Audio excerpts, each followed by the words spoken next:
mudah-mudahan yang kita lakukan pagi ini bermanfaat dunia akhirat. Amin ya Allah. Alhamdulillah nih wakaf ibu tuh. Ibu wakaf. Masya Allah. Udah selesai semuanya.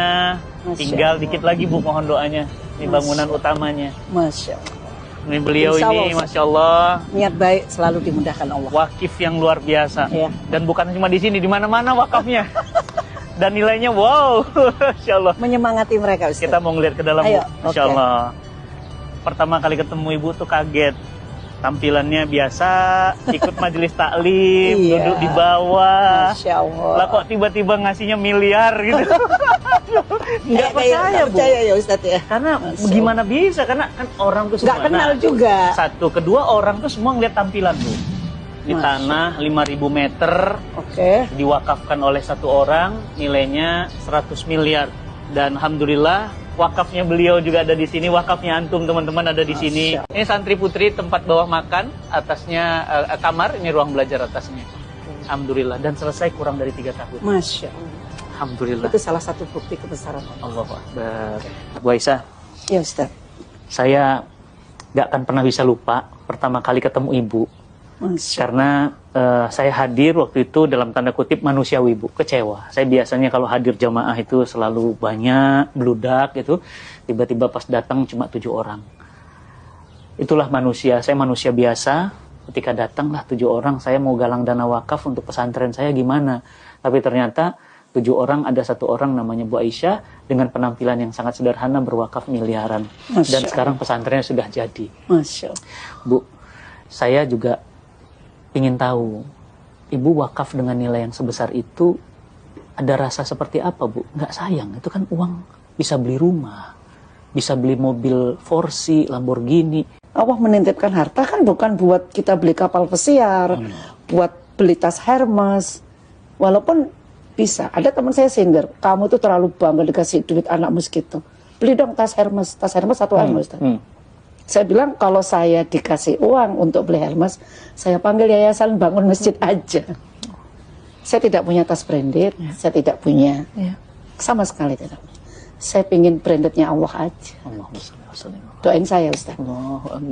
Saya sebagai orang tua ya, saya nggak tahu orang tua lain. Itu harus anak itu tergantung ibu, bukan tergantung ayah. Kalau pilih istri itu ibu yang pintar, ibu yang benar. Karena dia nanti yang akan mendidik. Gak sembarangan. Saya persiapkan anak saya sesuai keinginan saya. Saya nggak pengen kok punya anak jadi profesor. Jadi anak itu harus dipersiapkan oleh orang tuanya.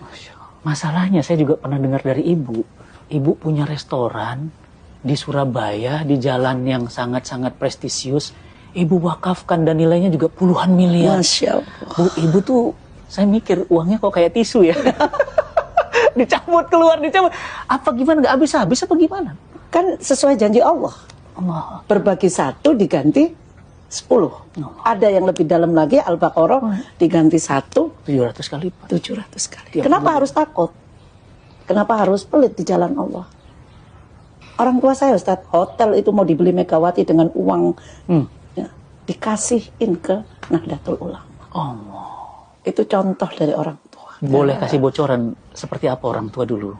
Dia lihat guru ngaji, belum haji, dia haji. Kayak cerita Ustaz tadi. Setiap tahun ada aja. Tanah di mana-mana panggil, di sini kasih. Anaknya nggak ada yang kasih. Ibu saya kan punya hotel. Masya Allah punya hotel loh. Orang kan punya warung gitu ya. Dan hotelnya diwakafkan juga, Ustaz. Allahu Akbar. Udah wakaf, Bu? Sudah. Makanya saya bilang, saya belum apa-apanya sama ibu saya. Iya. Diwakafin. Sekarang jadi apa di Surabaya? Jadi sekolah Hadijah Plus. Hadijah Plus itu? Muslimat. Ibu Khofifah yang menerima. Gubernur Jawa Timur. Saya pelongo-pelongo ini luar biasa. Allah. Tapi saya tekankan, semakin kamu berbagi, kamu semakin bahagia. Jadi wakaf kepikiran, restoran ibu yang mewah itu diwakafin itu gimana awalnya? Saya bosan, Ustaz. Punya duit. Saya pengen. Kalau kita nyari duit, udah mau bosan sama duit ini. Mental memang. Ini Bu, mindset Bu. Jadi dunia itu akhirnya datang ke ibu sujud tuh begitu. Ibu kok bisa ngelepas harta sebesar itu? Allahu Akbar. Yang menggerakkan hati itu Allah. Saya sendiri itu anak saya ya. Waktu dengerin kajian Ustadz kasih presentasi, tunjukin ke kita bahwa dapat tanah wakaf, cerita begini-begini, saya ditepuk, mah kejar itu Ustadz. Yuk kita kasih apa yang beliau ini. Saya temui Ustadz, datang ke rumah. Begitu aja terjadi. Tapi yang muncul bukan rasa kehilangan yang uang yang rasa bahagia bahwa kita bisa berbagi segitu. Itu menurut saya masih sangat kecil. Jadi rasa bahagia itulah yang tidak ternilai dengan miliar tadi. Yang didatangkan sama Allah. Jadi ada rasa bahagia ketika mengeluarkan harta. Setiap kita berbagi, bahagia itu selalu hadir.